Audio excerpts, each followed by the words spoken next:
Hey everybody, this is Sid Sexton with my good friend Keith Glines and another episode of the Overlap Podcast. And the Overlap Podcast is where we discuss and study and talk a lot about the overlaps between business and fitness and family and management and, getting better at one aspect of life actually helps you get better in the others, and really just we are trying to become better humans, and then trying to help you as well to just better your life. And here we go. We got a quick hit, right, Keith? Quick hit today, and this may be one of our first product highlights that we've ever done. Probably. It's definitely a product we both have been using for a long time, and we keep asking this guy. He should just give us money since we are turning you all onto this, but we'll wait and see if that pans out. But today we're talking about what, Keith? We're going to talk about the Full Focus Planner, and I think we've been very upfront through all of our podcasts that we both use this thing. Yeah. And you've used it and then not used it and then come back. Yeah, I know. I tried to get all techie and went straight. But even when I went techie and to digital, I scanned the image and tried to use it on that, and then it didn't work. So I had to go back. Yeah, I think that you said it, I've said it. There's just something to writing, pen or pencil touching paper. Maybe it's the kinetic energy, whatever, I don't know, but the connection between the eye and the hand and the writing, there's something to it. Yeah, I was really excited about the pen on the iPad, and it just doesn't transfer for me. So I still have to go old school on some stuff. Yeah. Well, this one is old school, but it works really well. You can get it at is it overlaplife.com. You can go click the link to the Full Focus Planner on the Stuff We Like page. There you go. And essentially this is a quarterly planner. You can buy a whole year at a time. They'll send you 4 books. You can buy them one at a time. I buy them 4 at a time, and then people take them. But you essentially you're working a quarter at a time out of these books. Fair? Speaking of that, I owe you one. Oh, so does Eric. That's okay, and maybe Tim. But I'm the Full Focus Planner guy in my office, and they're like, "Hey, you got another one of those planners?" So they just come up missing. Good. I'm glad you said that, because I was wondering where they all went, because I'm getting pretty low on this one, and it's getting to the end of the quarter, and I was like, oh man, I don't have one. I'll order you one. I'll go to our page and order it for you. There you go. Hey there. My good friend Steve Bousquet and his partner Christine Era, the owners of Green Profit Academy, are super excited about a new product they've got coming out. If you didn't know, they're the authors of Profit First for the Lawn Care Business. And it's a book written by Christine Era. Steve plays a big role in sort of adding to that. But they've got that book. It's already out. But if you're an audiobook listener, and you just learn better by listening, they've got the audio version coming out, and I think this is really cool. They've got Christine Era narrating the audiobook, and she does a really good job. I've heard some clips of it. It's pretty fantastic. And Mike Michalowicz, the original author of Profit First, he reads the foreword. And so they've got a book launch that's going to come out on their website, Green Profit Academy, and you should stay tuned for more information about that. They're going to have some giveaways. They're going to have some other special deals going on. But the book itself, the audio book, will come out September 12th. So please be on the lookout for that. And if you need some help with Profit First for your green industry business, please give them a call or look them up, Green Profit Academy. Thanks so much. The first sections we're going to go through, it's a full quarter planner, and there's lots of stuff to it. Some of it they're great, add-ons, and they could be great for everyone. There's just some things that I don't use. I think you don't use either. We were just talking about the diversity of the planner before we started this podcast about how there's tools in it that you like that's different than tools in it that I like, and the way that we use the planner is differently. I'm sure there's a process that you can look at online that tells you. I never have. Yeah, Michael Hyatt's got he's got a little YouTube video. I think it's about 7 minutes that will show you everything on it. But it is definitely the best planner that I've ever used anywhere. It's really good. And so you get the planner in, and the first thing you're going to do in the first couple of pages it's called the goal detail pages. And, you know, if you know anything about Michael Hyatt, he's really goal driven. And so you don't just have the goal, which is the goal summary, which is written down in you've got a SMART goal, which is specific, measurable, accurate, reasonable, time sensitive. He says smarter goal. I can't remember what that was. And then he's got you to check off, is it achievement goal or a heart goal? There's some stuff to that. He talks about a lot of that. And he's not just asking for the goal itself. He's asking for a goal summary. What is it? The key motivations, the next step, list the first few actions you need to take to reach this goal. Your reward, decide how you will celebrate once you achieve your goal. Then you got the streak counter. If it's some sort of like you're I'm going to every day for this quarter wash my hands after I pee. I don't know. You've got I think that's taken from Tiny Habits. Maybe. Rick talks a lot about Tiny Habits, and he wants you to celebrate every time you do one of these things in your habit list. Yeah, and it sounds like we're minimizing these things. I'm not. I'm just, I don't have my goals written down here. Now, for probably a year, I did every time. I would just transfer it over, and that was part of me staying focused on what those goals are. As it gets later in the year, I normally do the goal detail at the first planner of the year, and then I very rarely transfer them over also. Well, I think what changed for me is us starting to do EOS and running 90, and those rocks are up there, and then the annual goals are on there, and so I'm seeing it all the time, so it's just not as important to me now. But now that I'm also thinking about it, I really should plan in the planner and move it to 90 because it would allow a little thinking. Yeah. Pencil to paper, man. It slows you down long enough, and it forces you to get your ideas organized enough where you can write it down on paper. So the first thing you're going to run into is the goal detail. The next thing you're going to run into is the monthly calendar.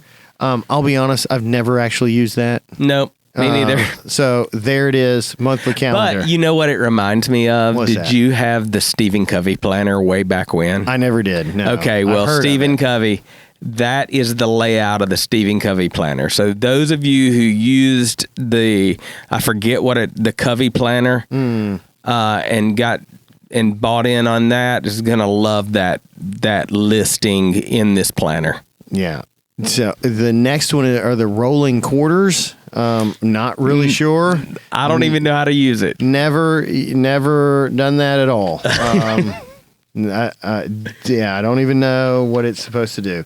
Then he's got this other little deal called daily rituals that I did it for a good while, and it did sort of force me to think about my daily rituals. And he's talking about habits, really, but like your morning ritual. What are you What do you want your morning to be like? Are you trying to, for this quarter, for instance, are you trying to get up 30 minutes earlier?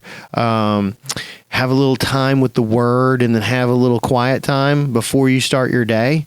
You sort of write that out, and you've got the allotted time. And he talks about there, what time are you going to wake up? Oh, I'm going to wake up at 4:45. I'm going to read the word I'm going to make coffee, and while it's being made, I'm going to read, 2 pages or whatever it is. I sent you a scripture this morning, actually. You did, but that's your phone. It came from some weird deal. It was from your iPad, I think. I didn't recognize what it was till later. Oh, okay. I thought I was getting spammed, and I was a little nervous to open anything up. I dropped my phone off. You did the condo. So write down, write down when are you going to wake up. I actually use this section. I have used this. I have actually used this. I do, and I like the rituals. It actually really helped me kind of think through the rituals I have in the day, the night ritual and the morning ritual. That pretty much is all I've done is the morning and night. So those are pretty good, and those are the most common, like the beginning of the day, the end of the day. And I don't know that I ever thought about an evening ritual. I've always heard about a morning one. Another one that was really good, a work startup ritual. You get to the office, what do you do? Right. And so he write down a few things, the allotted time for I've those never things. even thought about through that enough to use that. That's why I kind of use the morning and the evening. I've got to say right now, I've got my evening ritual just dialed in. There you go. And then the work shutdown ritual is good. What are you doing at the end of the day? How are you, are you creating your list for the tomorrow's work at the end of the day? There you go. There's one of them. Are you returning your phone calls that you need to, so you're not bringing work home? Are you returning the emails? That kind of stuff. Work shutdown ritual. Grab cigar. There you go. Sit on back porch. There you go. That's his ritual. The next thing you've got after your daily rituals is the ideal week. And Michael Hyatt talks about this in a lot of his stuff. He's got like little training sets, I guess, for time management and other productivity hacks, he calls them. He's got a podcast with him and his daughter. But ideal week, you've heard it from a lot of other people, but you go and you kind of, on Monday from 7 to 7:30, I'm addressing team. From 7:30 to 7:45 is getting to my desk or whatever. 7:45 to 8:30 is returning emails. 8:30 to 9:30 is check in with whatever. You're just writing it out. And then Tuesday afternoons from 1 to 5 are my go visit clients in, this region. And, Wednesday morning from 8 a.m. to 10 a.m. is go visit clients. You're trying to plan out your ideal week. What would be the best week that you can think of? I've got to say also that I do use this section, and Tiny Habits, again, really helped me kind of craft that out. I don't know if that's his intention, but this is written in a lot of the Tiny Habit form. So I used the Tiny Habit principles and applied it here. Oh, that's good. And in each one, this goes to note now that at the top of the right page, there's a left and right page, obviously, in every book. On the top of every right page, there's a little quote: "A schedule defends from chaos and whim. It is not for catching days." Annie Dillard. And it's not the same quote. It's a different one every one, and I thought that one was pretty good. And there's a lot of great quotes. I do like that. Man. So you got your ideal week. You go through that. You got key projects. If you're running EOS, you're not really looking at this. I mean, your rocks are right there. They're ready to go. Okay. But it helps me think through my rocks. So I have used that section to kind of lay out rocks. So then you get to the meat of the planner, which are the number one, the weekly preview, which I think is a big win for both of us. It is. I use this more than even the daily planner. I use the weekly preview for that. I have gotten a little lazy on this by using a little bit different method, but we'll go through it. But the first part, step 1 in your weekly preview, it's broken down into steps. Step 1 is my biggest wins. List the 3 to 5 major accomplishments from the past week. That's good, man. Psychologically, I'm celebrating that I got some things done. I'm actually reviewing my week and giving myself some credit instead of beating myself up. And how often have you gone through your weeks and not even thought about the things you did well? Yeah, man. Because I have a tendency to harp on the things I didn't do well. Yeah, so this makes me have gratitude for 100%. Step 2 is after action review. Review your last week's big 3 and how far did you get? So This is when I get depressed. Last week was build new website, 80% done. Is it 80%? I don't know. That's my best guess. Next one is, develop a pricing spreadsheet for the new product. And it is 99% done. I'm just getting it approved. I sent it out to the team to have them take a look at it all and make sure it makes sense. And then the third big three was, I don't know, sell, 2 projects at $20,000 a piece, whatever, and I sold one, so 50%. I'm just making that stuff up, but you get to score yourself. And it sort of goes back to what Peter Drucker says, if you can't measure it, you can't manage it. And this is just getting some measurement on your week. Hey guys, this is Keith. Let me break down a scenario for you. Are you a business owner that is overwhelmed by the options of investing, but you're being told you need to invest in retirement, you need to invest in mutual funds, you need to buy some single stocks? Well, I have your fix. C2 Wealth Strategies, ran by our friend Wes Cody. Their website is c2wealth.com. If you are looking at investing at all and are confused by it, give them a call today. They will be happy to handle whatever you need. He's brought up very specific things that I need to be working on as a business owner in my investing life. Let him do that same thing for you. c2wealth.com, or go to the overlaplife.com page and click on sponsors. Let me tell you about one of our sponsors, Chris Drogmiller.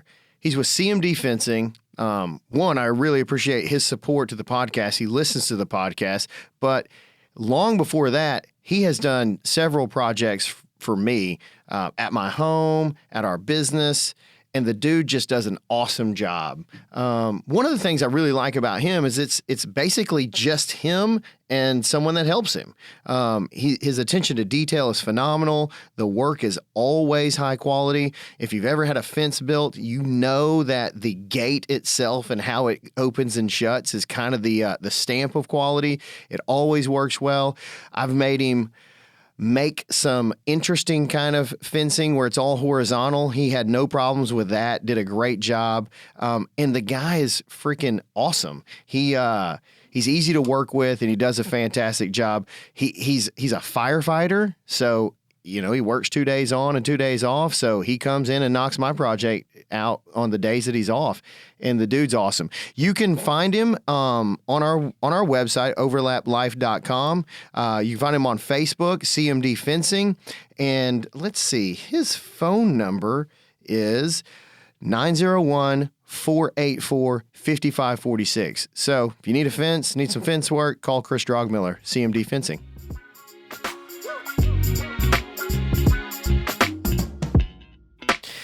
From there, on your after action review, what worked, what didn't. I always like that part, and it was like, oh man, I didn't call my appointment the day before, and I showed up and they forgot about it, whatever, and instead of me getting mad, that just didn't work. That's on me. I should have called them.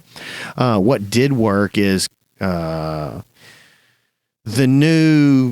the new contractor for the website build out or whatever, that's working great, whatever. You're just writing that stuff down. Then what will you keep, improve, start, or stop doing? This is a great question. What will you keep, improve, start, or stop doing? That's a good question to ask. It really is. If you're asking yourself on a weekly basis, that's really good. Yeah. You're sort of testing your actions, and you're constantly trying to improve by asking yourself those questions. This week, I'm going to say, even though I don't want to, I'm going to keep my kids. There you go. There's that. I'm going to stop checking email every hour. I'm going to start checking email at 8 a.m., 12 p.m., and 5 p.m., And there you go. I'm going to get rid of notifications on my phone. There you go. And then step 3 is list sweep. So I say that as if everyone understands what I'm talking about, and this has just been in my vocabulary for a long time. But I'm going to take the lists from the last week and sweep anything up that didn't get done and put them into a list. It's got deferred tasks, delegated tasks, daily notes, and goals. So you just go through your last week and any of that stuff that you weren't able to get done, and you just create a master list. And then you've got step 4, weekly overview, where you list important events, deadlines, and tasks in the coming week. Use the weekly view on the next page if helpful. But he's got them separated out between personal and professional, which I thought was really good, and I like doing that. So then you get to the week is on the next page, where you've got Monday, Tuesday, Wednesday, Thursday, Friday, Saturday, Sunday. You can write in some big tasks that you're going to get done on which days. And I love this section also. So I use this every week, and it allows me to kind of visualize my week at a glance. Yeah, it's nice. I do like that. I usually don't use this. I'll use my Outlook calendar, and I'll be plugging in things from my master list that we're going to get to in just a minute, of how I do that. I'm getting my master list. I prioritize that, and then I start plugging it into my calendar instead of in here, just so it's up there and everyone sees it. But here we get to step 5, which I think is really a big deal. Your weekly big 3. List 3 objectives to advance your goals and projects this week. So what are the 3 things that you are going to get done? The big things that you're going to get done this next week coming up, which I think is good, man. And goes to that time management stuff that we were talking about in the earlier podcast.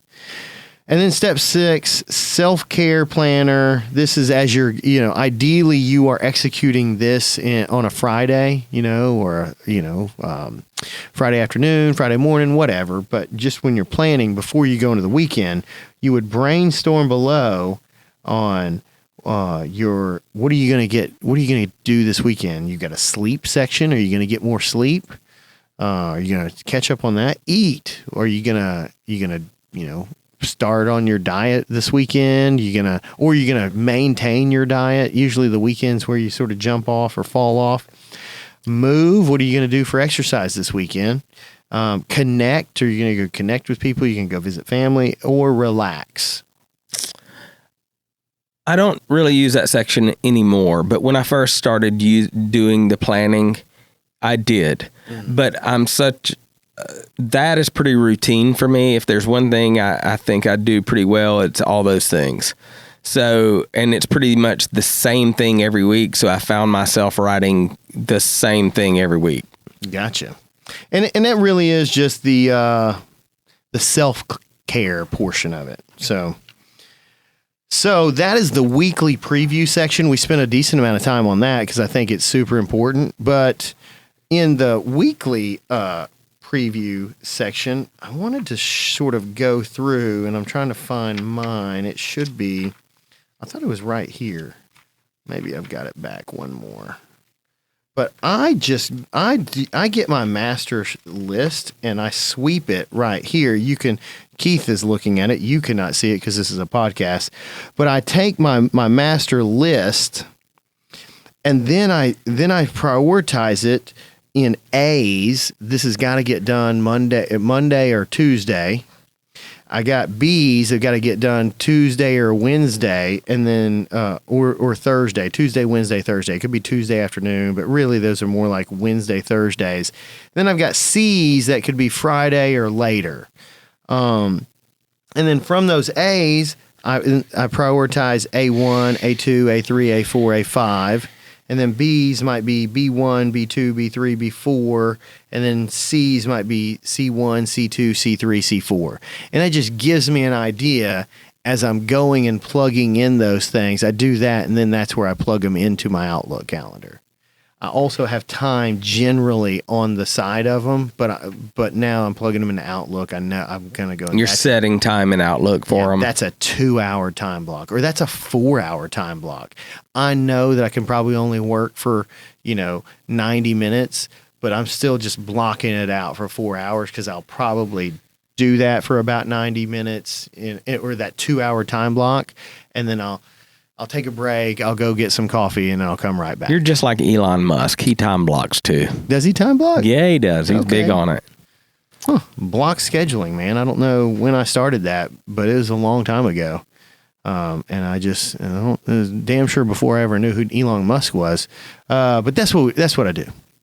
And that's kind of my weekly preview there. Now we get to the days.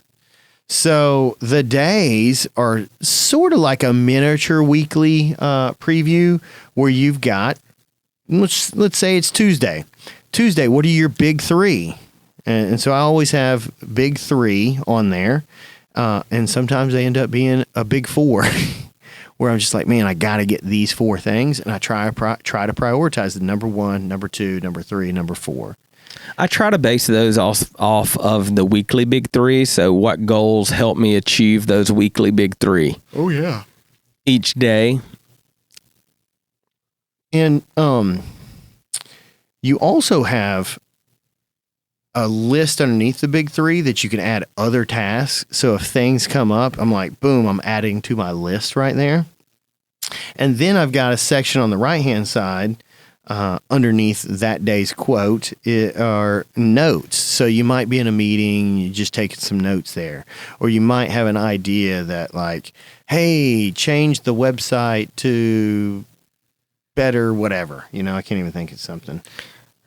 So I use that section for journal too. Okay. Journal, so in the morning, I will get up and I will write things that I'm thankful for at the top of that notes page. The old Rick Miller gratitude list. I like the gratitude list. Yeah. It's really been good for me. It is good. It's hard to be angry when your heart is full of gratitude. And so I use the other task list as really a note section more than task, because typically I'm trying to get to the place where I don't have more than 3 a day to accomplish. And so I'll put other notes there too. So the other task, I'm usually kind of, if I think of something, I'm putting it on that list so I don't forget it. And then I typically roll it over to the next day. I'll roll it over, or it makes it to my list sweep somehow, And that's really it. I mean, we can get to the end. There's like a larger section of notes, like maybe 10 pages of notes. They're just blank note pages. There used to be some graph paper on there. I noticed that that's not on there anymore. And then you've got an index for, I'm not sure what, I'll tell you what I'm not doing is creating an index for this thing. Yeah, me neither. With like topic and pages. If you are using this planner and have an index, please shoot us a picture of it. Oh, yeah. Because I would love to see it. I've got a little landscape sketch on here. I see that. It's beautiful too. But I use that for notes. Yeah. For additional notes. Like if I fill up the notes page in a day, I will go to the back of it and use it too. Yeah.